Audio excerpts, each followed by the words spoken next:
Greetings and salutations. Welcome to Aurora 4X. I am Liquidor. Oh, that took a little bit longer than I intended. We are about 14 minutes in to this stream. Meant to start like 5 minutes ago. But I wanted to be completely ready for what I was going to do today. So, alright. So, we are doing a sort of tutorial series. Because I got that kind of a request on YouTube, so, it's like, oh, they want me to do a slight tutorial, explain what I'm doing and such. So when you load up,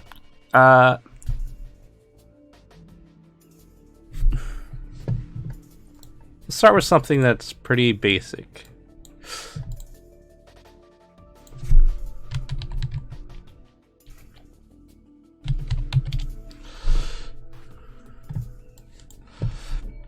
And I was looking for Aurora 4X.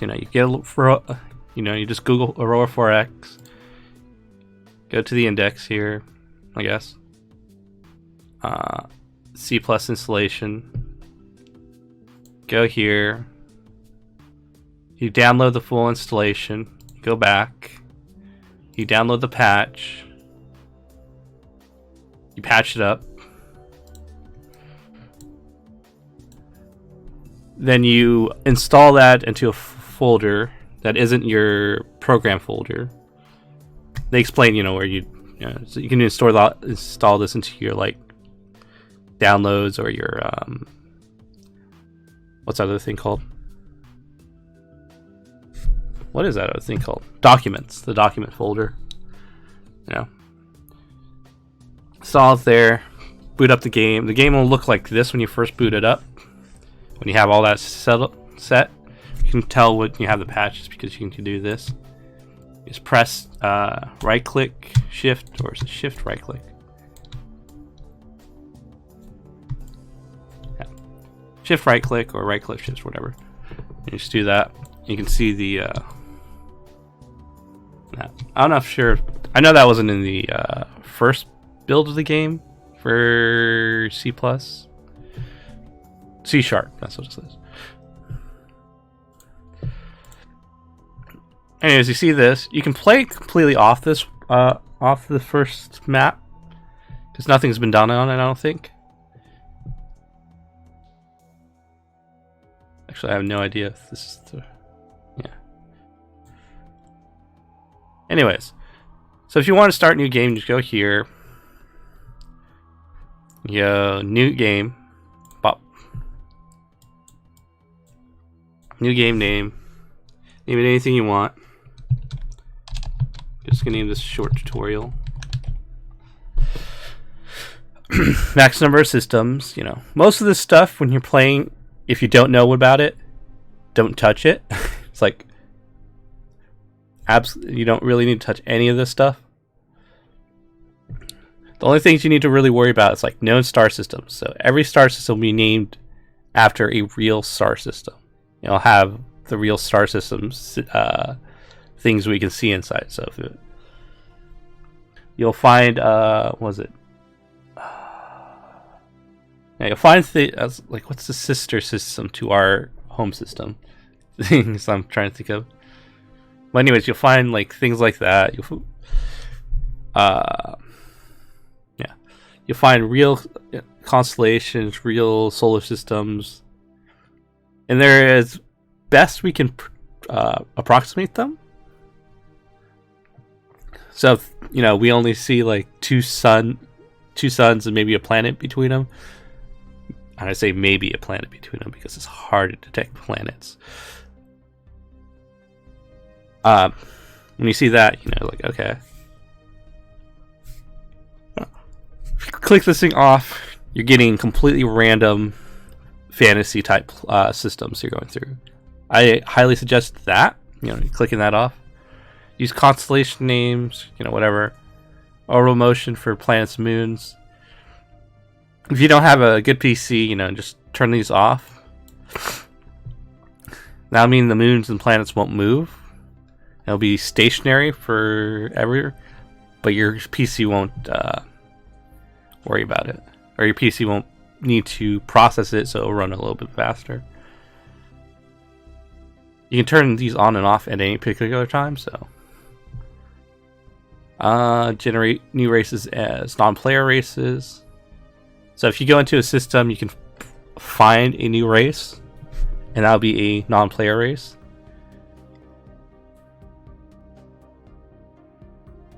Human non-player races probably don't do that. Generate non-Transnonian races. I'll explain what basically a Transnonian race is. What you start as normally. So this is like difference between being like current modern would be non-Transnewtonian race, and the futuristic game mode would be Transnewtonian. So it's like that little thing.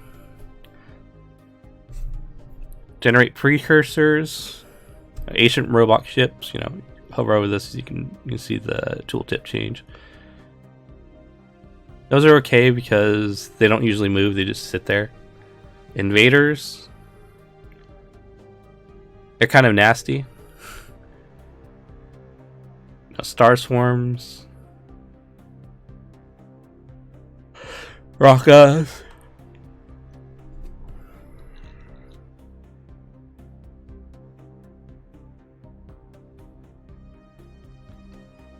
Yeah.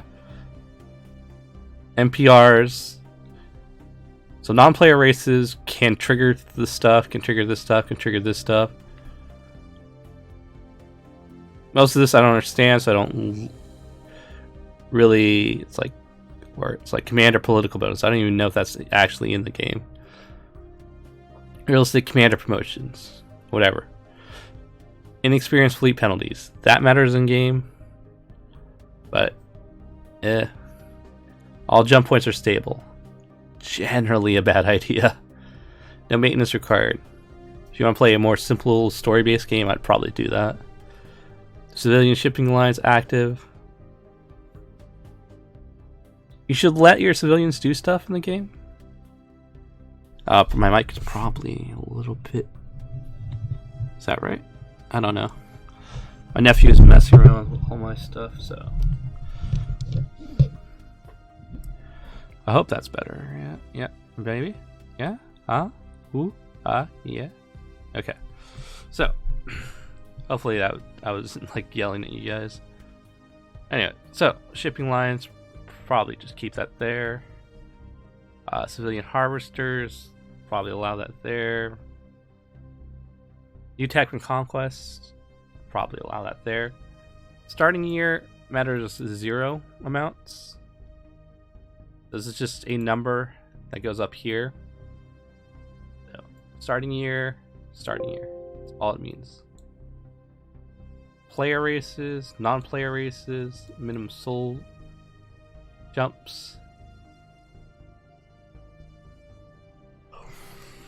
You know. 100 is standard. 100 equals normal. Myself, I tend to play on like higher, simply because I want to play it as more of a. Actually, we'll probably just stick it normal this time. That. Yeah. When you start a game, I'd probably just like click, make sure no star system is clicked off. Maybe add Planet X. That's basically all I do in this situation. Blah blah. Name the game, make sure this is done, and then you start a game. I spent 10 minutes going over this. Okay. So if you want Earth to be better suited for, you don't have to leave it, increase the mineral deposits. What I generally do for the YouTube, for the standard, or for the, what's it called? For streaming and for Twitch and YouTube, I will bump this up simply so I can keep playing the game. Because when you play with normal numbers, you will hit certain things. You have to build certain ways, this changes this number allows me to play it however I really need to. more fluid and more fluid. And what's the other thing?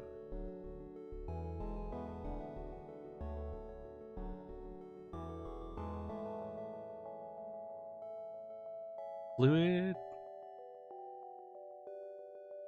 unrestricted. Let's go with that. So you named your game, click that, boom, you got a new race. Species will always be human because unless you mess around with the game, you know. System theme, you should probably go find the thing actually says system theme. The whole number of like names and such, all these are text files somewhere. So you can name however you want. You know, if you're good with that database type stuff, you know. Go over here and like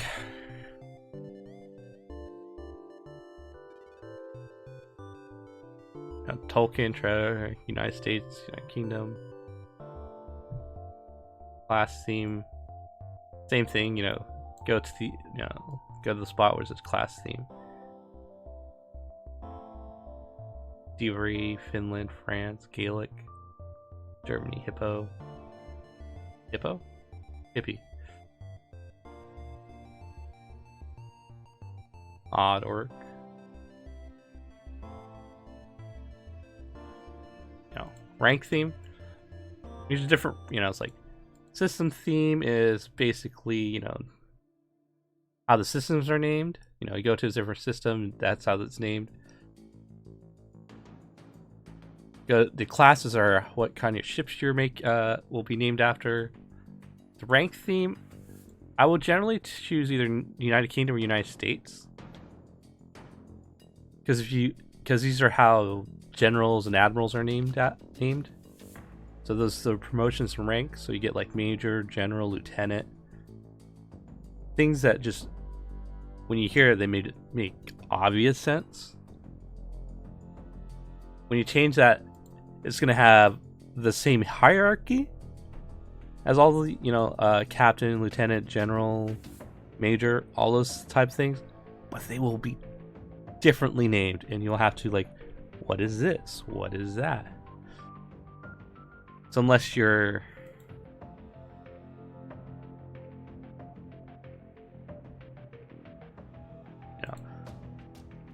unless you're familiar with that, you know, just stick with either United States or United Kingdom for a rank theme. A name theme, you know, be whatever. You know, these are what people are named after. So your generals will be named after something you would normally see in the United States or normally see in, you know, a random Hungarian name, a random Indonesian name, a random Kenyan name, Korean, you know. These are personal names. These are position names. These are ship names. These are names when you'll find in exploration, basically. You don't have to touch any of this stuff. Race title is your full official titles. So we will say the United Earth Federation. Race name short. I generally go human because that's where it gets slightly confusing in the game. I'll explain that later, but it basically, when you have a colony, it will put colony, it'll have the name of the place, and then I'll have who's colonizes there and what their population is. So if you have it as like, oh, I want to be feds, it'll go planet feds 1 million K. You're like, wait, who are the feds? Sometimes, you know, that's why I go human. So I will get that, you know, it's like humans are on this planet. Like, oh, that makes sense. Very easy sense there. NPR, non-player race. Don't click that. Auto design your ships and your glandcasts. This will, the first things that you'll see will all be automated design function. You'll have everything ready, but there'll be a chaotic mess most of the time.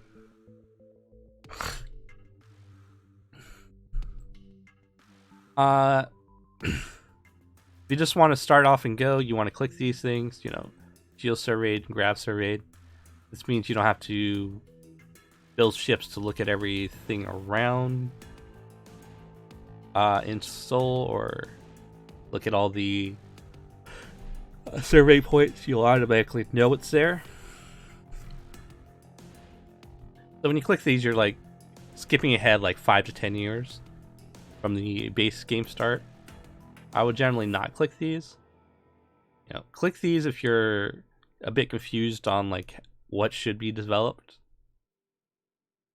Conventional Empire, only click when you're comfortable with the game.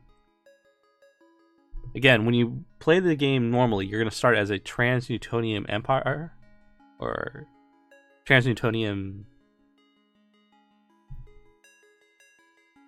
race, basically. So you're going to end up with certain technologies and technological advances. You'll be ready to just be in space and do space type things. If you click traditional conventional empire, you'll have like a 10-year delay, because you start like modern and you have to go from the modern era to Trans-Newtonian era, and that will take time. Your facilities will not be ready. Your research facilities will not be ready. You'll be investing everything in to get to a Trans-Newtonian empire. If you want a challenge, or once you're comfortable with the game, go with the conventional empire. If you're just starting the game, do not click it.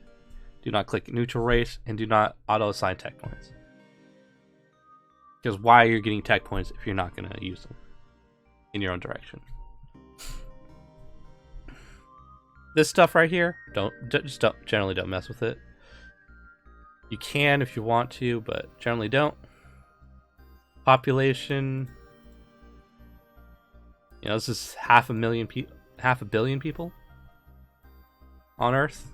Right now we have like 7 billion. It's like, what happened to the other 6.5 million people? They all die of COVID or something? Yeah. You got shipyards. This is total between naval and commercial. And there's a mix between them. There could be like 1 naval, 3 commercial, or 2 and 2, or 3 naval and 1 commercial. I think repair yards also might be in there. Sometimes. Research facilities is how fast you research, blah. Conventional factories, leave it at 0. If you click conventional empire, you will start with conventional factories rather than any of these other things. And you have to convert conventional factories to all this stuff. So this is where it's like, you got 400, 100, all this stuff. Just imagine like 500 right here. And now you have to convert all 500 to all this stuff, and it will take a while. That's why you start out. That's why it's like a 10, 20 year delay on the game.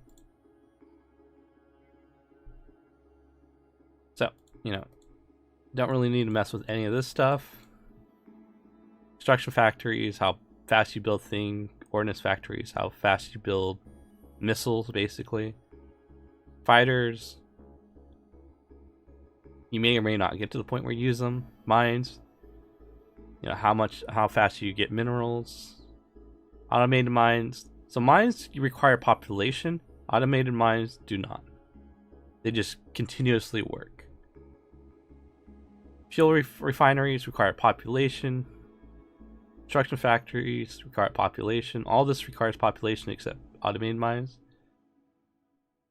Or fuel refineries, blah blah blah. they'll convert fuel refineries, convert thorium to the fuel. It's like that's basically what it is. Financial factories keep your wealth up, your racial wealth. Not sure what gets converted into maintenance, but you know, that's that. Ground force complexes. Yeah, how fast you build ground forces, basically. Deep space tracking stations. How well you can survey your immediate area. I don't know how many you really need in a system. Military academies is how fast you can pump out, you know, generals, admirals, scientists, administrators. You know, your bureaucracy. Fuel stockpile, how much fuel you'll have. Yeah, your maintenance, your tech point. So starting tech points allows you to immediately invest into a technology, which will, you know, allows you to pick and choose what you want. So if you want to be more in this area or more in that area to start the game, there's where you're going to spend your tech points. Again, this is why I like don't auto assign tech points, but you don't know what you're going to need. And then starting ship point build points, that's basically the same, where you can just like, oh, my docks aren't ready for it now, but I need that ship, so you can immediately just go pop. Oh, I'm gonna spend some tech point, ship build points. I get that ship. Pretty simple. So with this screen, you're pretty much you're just gonna make sure this your rank theme is what you want, is either United Kingdom or United States, so they make sense to you. Choose a system theme, choose a class theme, choose a name theme. The other three themes here, personal preference. You know, take whatever you want. I would suggest being human for your race short name. If you name your race title, this is your long name. You know, your like the Galactic Empire of Sol for the greater good of all peoples. You know that this is your race title is going to be your long name. Short name, I would suggest human, unless you know it's like this, like Empire, Imperial. It's like a one word description of your race. That is what your race short name is. And then homeworld, you don't really need to mess with that. Don't touch any of this. You know, when you get more familiar with the game, you know, start messing with this starting stuff to make it easier, to make it harder. Conventional Empire, harder. Surveyed stuff, easier. You know, if you're just starting, I probably would click, you know, ground forces ship class. So we'll click those for now. Oh, don't auto assign tech points. That's a bad idea. So they're auto gonna assign tech points because I clicked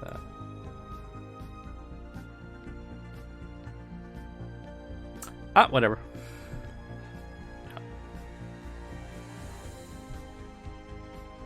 I never push these buttons, so they're gonna spend some tech points. We'll just increase that a little bit, and we'll increase.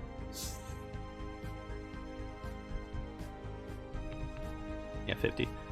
That's a nice round number. Blah, blah, blah.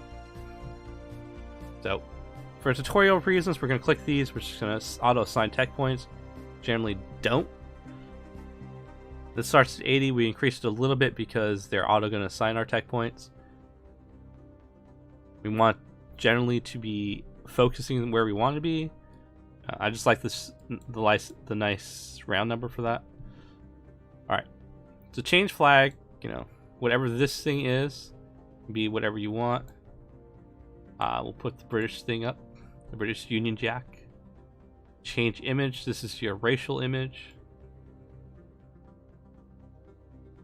What looks British?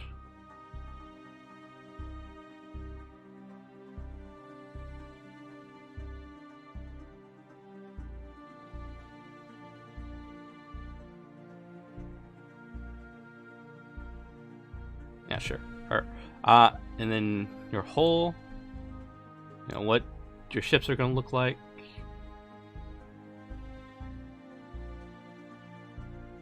Yeah, a lot of these are from various science fiction shows and such. So.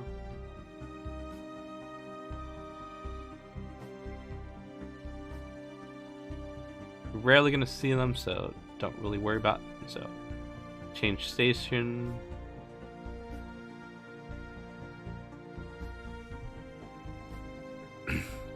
The flag to flag, image to your racial image, hull to your ship's design, station to this.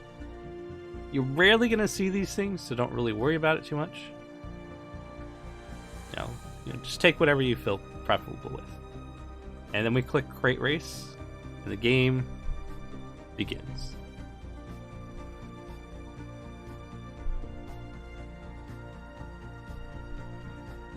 Whew. What's that? Half an hour now? No. 25 minutes? Alright. Again, this is, so we got United Earth Federation up here. Wednesday, January 1st, 2025. 12 a.m. Racial wealth of 1548. We have loaded the game up properly. So the first thing you want to do is click events. Everything that happened will be displayed, sort of. I say sort of because this thing will give you the quick and dirty. We're going to go to clean up the map a little bit. We're going to click asteroids, colonies, and asteroids and minerals. So once we know about asteroids with minerals or we establish asteroids with colonies, that will now fill the map so your map is less busy. Colonies, where we have a colony, blah blah blah blah blah. A lot of these make sense naturally. You really don't need to push any of these buttons. Just events to get this event log, and these asteroid things to get to clean up your map a little bit, so that you're only focusing on things that matter. Contacts. This is if there's ships in the area, you'll know about them. Minerals, don't worry about that because we're never really coming back to this map.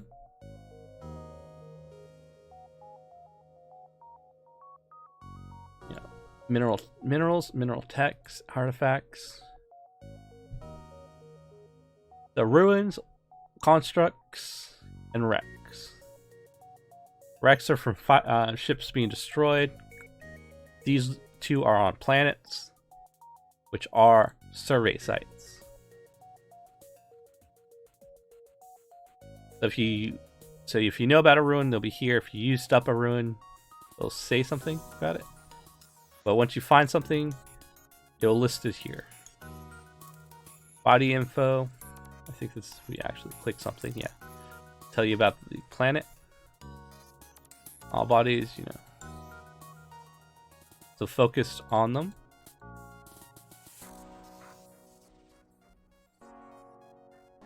Comets, asteroids.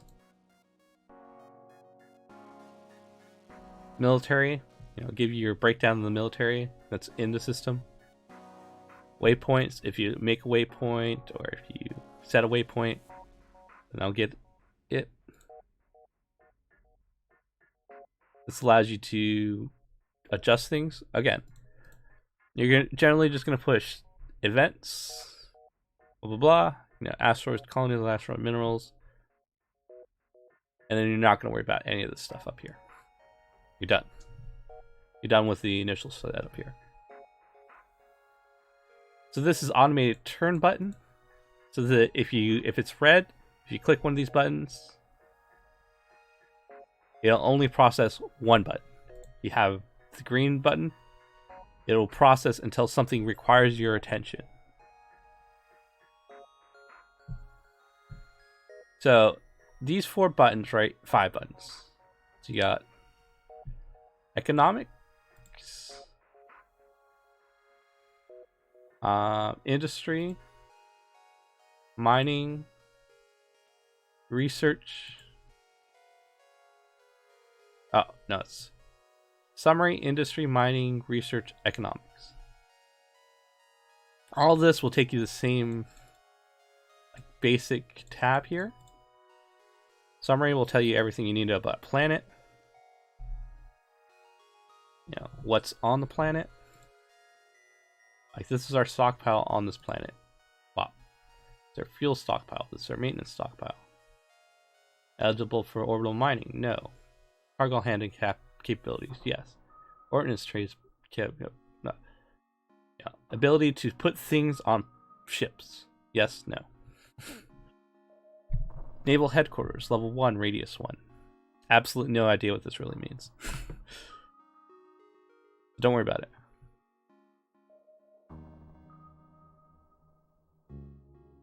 Political status, imperial population, species, human. Planetary suitability, colony cost, 0, 0. Doesn't mean the planet is unsuitable, this means the planet is perfectly suitable. So there's no deviation on that suitability. So, the 0, there's like, we can just put humans on this planet and it'll be fine. Anything above 0, you requires like, hey, we need to put like oxygen tanks on them. We need to put like habitats. We need to put domes. We need to put this. We need to put that.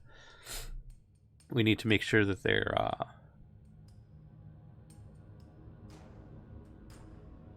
this and that. The type it is temperate forest.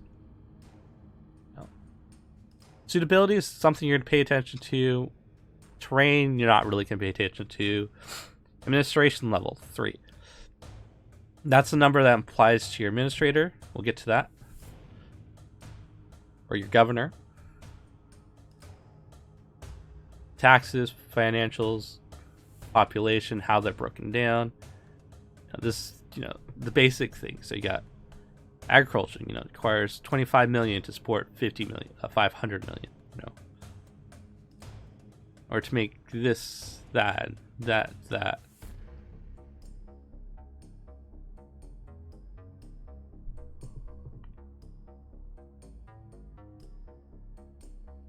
This is how your system's all broken down. This is how other things are broken down.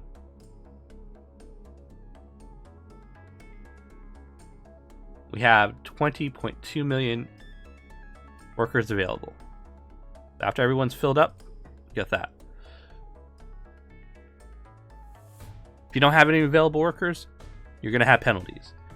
If your racial wealth is negative on this side, you're going to have penalties. So you generally want to keep this number above 0. This number can dip to negative, but this number on the racial wealth should not have negative. Available workers should have some at particular times, because if you can't, it just starts affecting everything when you don't have enough workers. And right now you understand that because with the service industry today, after COVID or during COVID, because a lot of the service industry people are not being, have decided that they wanted a better job, and not enough of those guys are being filled up. So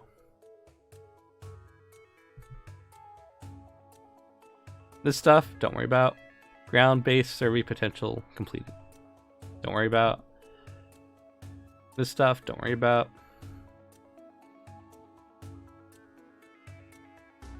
Police strength, resistance. Don't worry about. Thermal signature of colony. EM signature of colony. Someone comes in with a sensor, this is what's going to bounce at them. Yeah, shipyards, research facilities, blah, blah, blah. This, as I said, gives you your basic stuff. Planetary governor, you're going to want a sector governor. And maybe not. Because you have to figure out what a sector is through research, and then sign, and I don't remember if it actually works. So, industry, this is where you set up things to work. We currently have nothing being built. It's better to get something built. And there's a little, you know, like,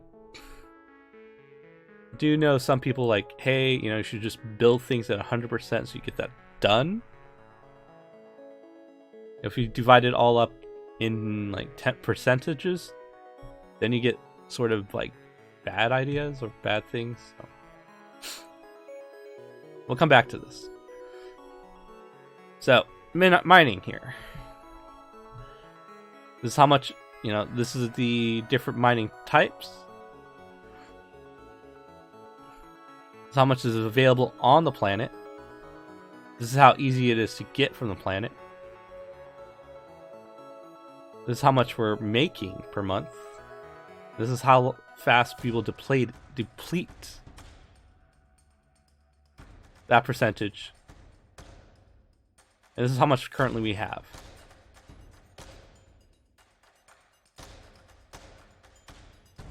And this is how much we're using. And if we set a reserve. I don't remember how to set a reserve, so I don't even think it's my notes.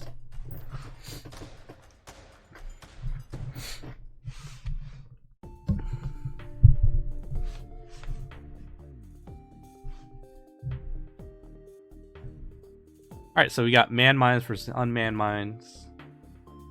Basically.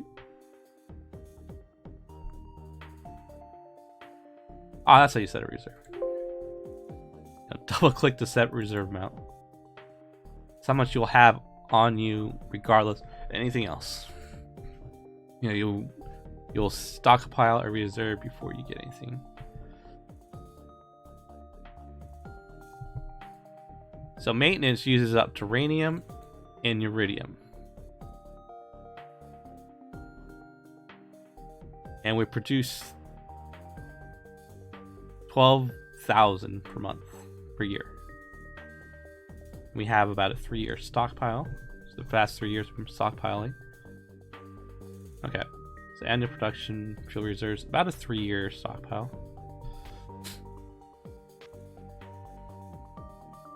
Each of our ships I will generally put like 1 million fuel on, so that stockpile will disappear soon. That's like 12 ships right now.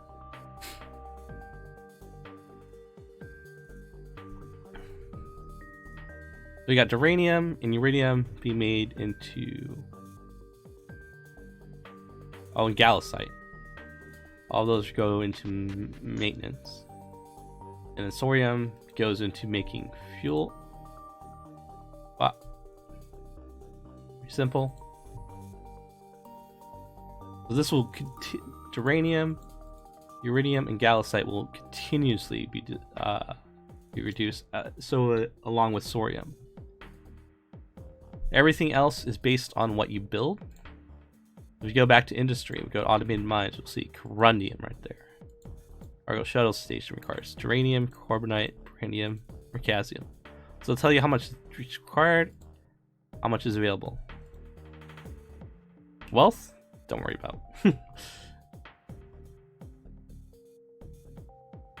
that'll take out that number, but at the same time you are doing other things with it.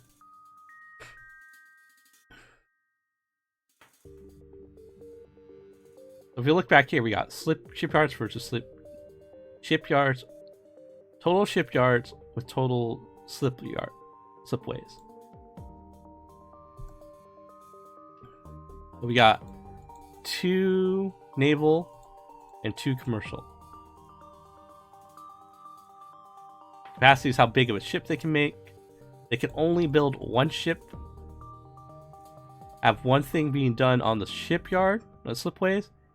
And for each slipway, which is this number right here, slipway, you can have that many ships being built on this line.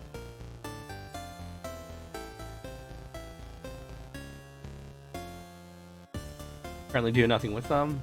Moderate how fast this affects this, which is a reflection on capacity and the slipways, something like that. Once you build ships, we go here, we can retool for any of these ships right here. These are all military ships. This will have a slightly reduced thing. We can produce a hunt here. I have no idea what any of those ships are. We can go here, be a broadsword or a swiftsure. This would be a shiftsure. I want to look at those ships before I put anything on a shipyard like that. I have no idea what any of it is. This is why I generally will not automate design ships. But to get a good idea of how to build a ship, you know. And when you do something here on the slipways, they will have shipyard tasks. I'm not sure if I don't think the activity is listed here, not here. In research. So you got scientists, one scientist to one tech, research tech. You generally want to go scientists with a specialization in this technology thing with the highest bonus.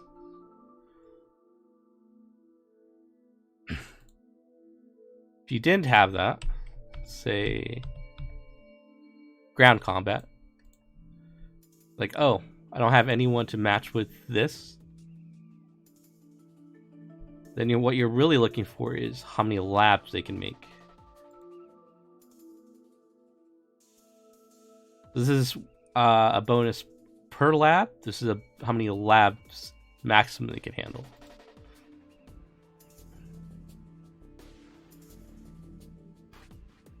So if we went to construction production here, went research rate, matching scientists. It has a 30% bonus. Create that project. You will generate 2,200 because he has 5 labs at 50.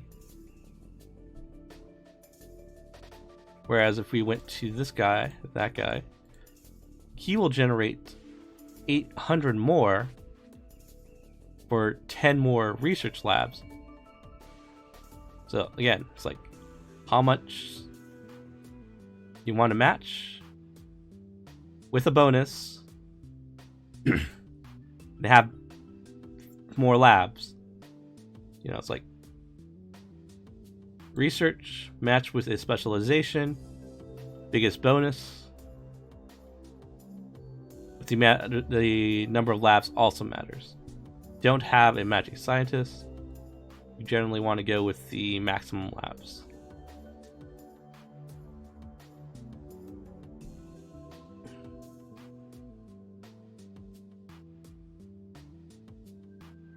We don't have any tech right there. So here we can build any one of these things.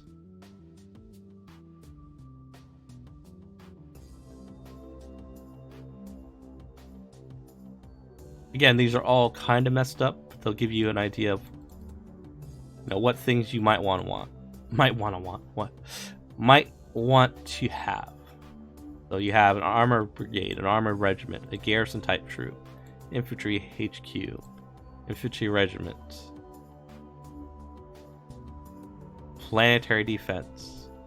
You know, things to think about when you're playing this game. Wealth and trade. Is that the...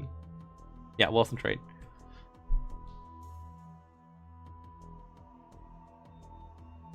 This matters when you have civilians doing civilian stuff.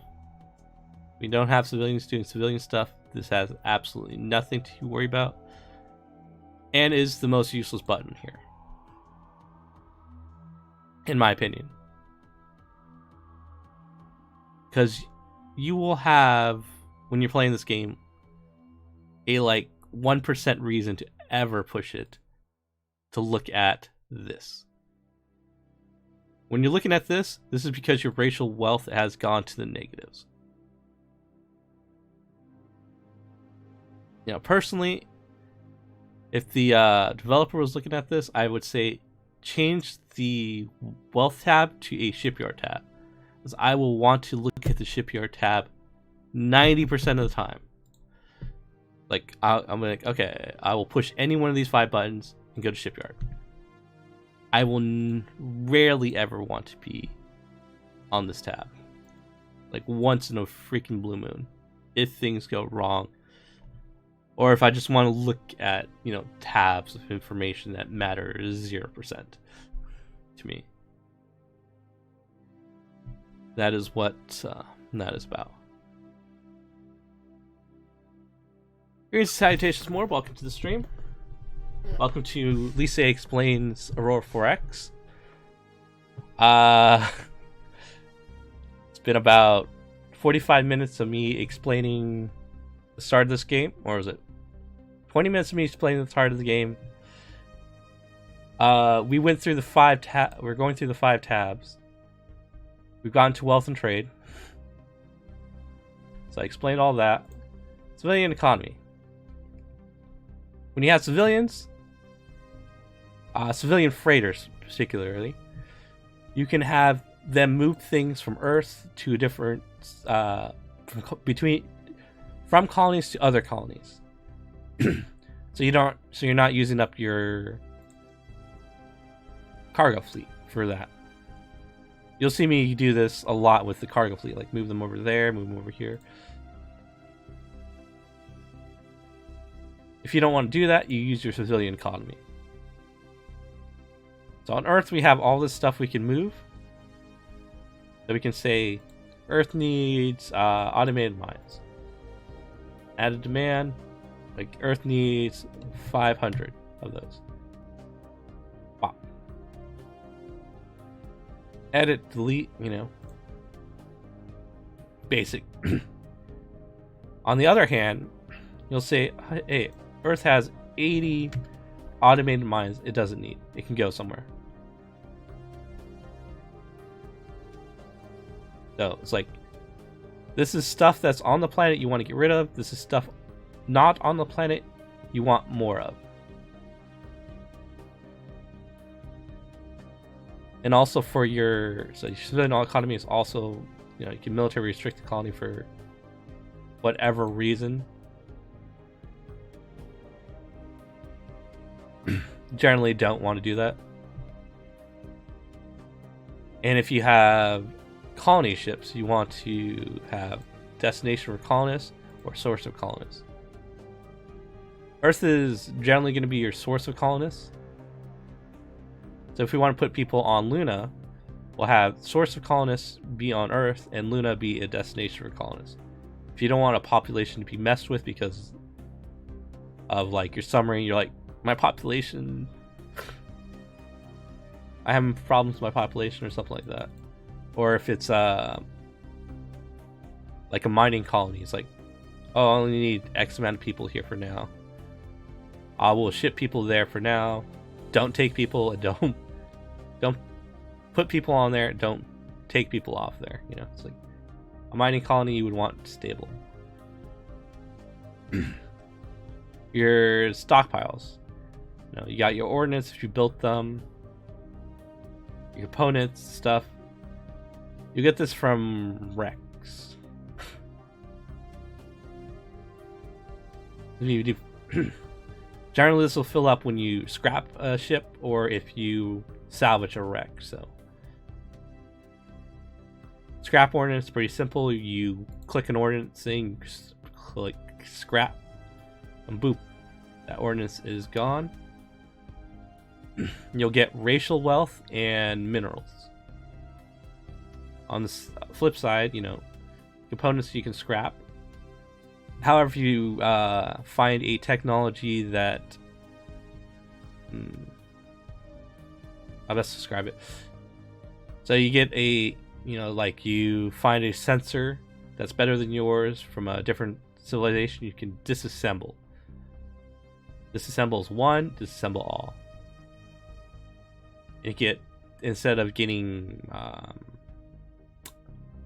minerals and wealth from it, you will get research technology. And I'll boost it up by like, so right now it'll be 0/5000. It'll boost that the 0 up by a number. So is what that means. When you're terraforming, this is going to be an important thing. The gases in there, pressures and all this. Overall colony cost, this is how much additional force is going to be there. So let's say we come here. Luna's at 2. We are going to create a colony on there. We are going to create a colony on Mars. These are, if start with, those are basically 2 places in the system, our system right now, that will be, we consider colonizable. If we look at Earth, about 80% nitrogen, 20% oxygen, and a little bit of argon. Luna, and none of those.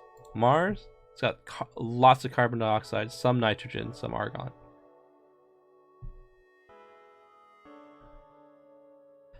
Got it. This is percent, and this is the atmosphere. Yeah. So if we colonize Luna, we'd want to match Earth to Luna in terms of this number. So we would say, let's add nitrogen. Add gas to atmosphere. 0.8. This is the most annoying thing. It's because I always want to push like enter something, but it will automatically update that number. If we, it's bad. I didn't mean to do anything like that. Luna, that's where I meant to put that. 0.8. So it will go 0.8 on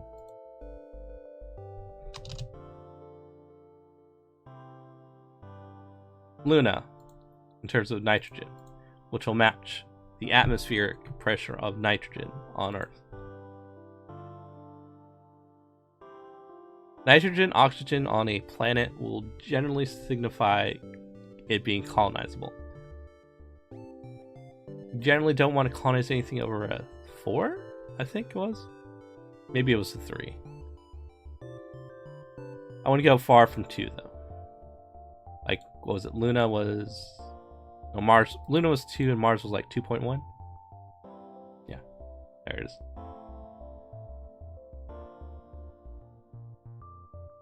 This is how difficult it is to convert this planet into an Earth planet type planet.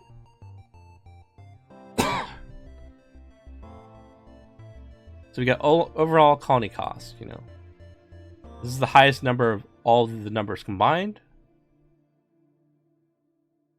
Like temperature on Mars is a really big factor. So that's the highest, so that'll be your total colony cost. Whereas atmosphere and water are part of the overall colony cost on Luna. They're going to have to solve temperature factor, breathable atmosphere. So breathable atmosphere I usually solve first. So that'd be a 0.8 atmosphere nitrogen, 0.2 oxygen. You don't have to worry about argon. And then once you got the breathable atmosphere done, then you go to generally water availability. This temperature will start fluctuating towards, where you want it to be. On Mars, we might put some antism there to warm it up, because it is -Celsius. So we want a temperature factor of about 0.10. This is a 0.66. That's super freezing.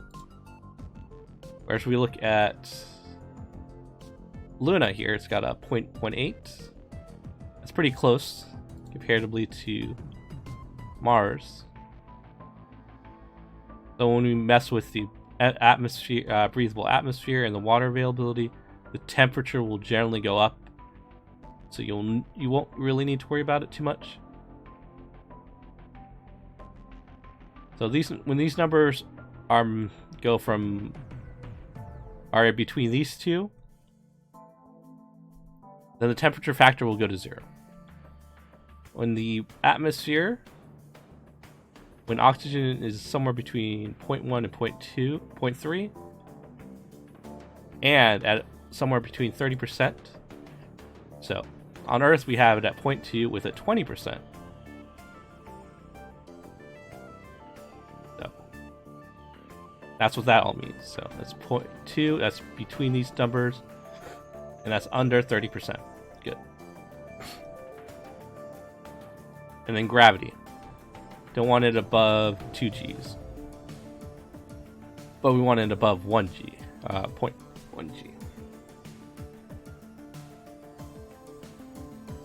And now we'll just have like acceptable gravity and then atmosphere retention. Those are, you know. As long as those two numbers, or as long as it's yes and yes, then you want to colonize. Then you can colonize. And that's what environment means. And then governor, this tells you who the current governor is. You can click this thing to automate assignment for governor. We'll click 10 here because it is very important to us. You can click 100, or we can put it 100 there.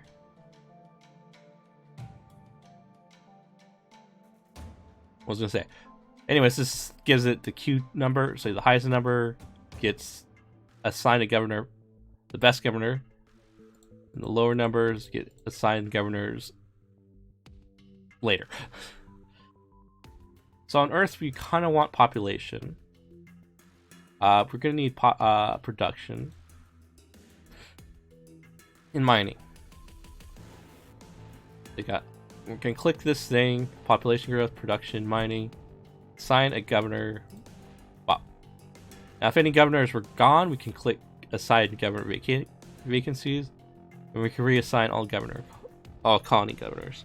If like, hey, this doesn't look as good, so reassign. We'll assign them based on the importance. So the best one for Earth will get assigned before Luna and Mars. Since we don't know what's on Luna or Mars, we're not going to worry about that. Or do we? Do we know what's on Luna or Mars? No, we didn't click that button. Okay. So when we figure out what's on there, we will get that. I have a horrible habit of just clicking off screens. So temporary mining. This is kind of like this, but with all these combined and put it in a very simple manner. I find myself never really using this, but it is important to know. And ancient constructs, again, something I don't really look at because I have this button over here.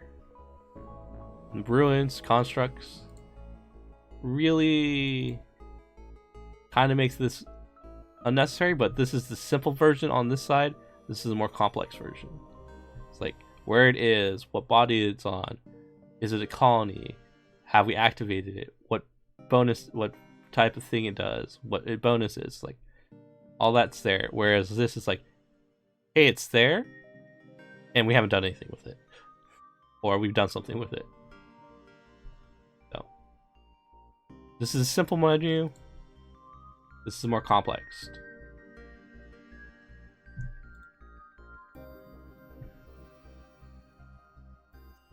Alright, so those are the 5 buttons.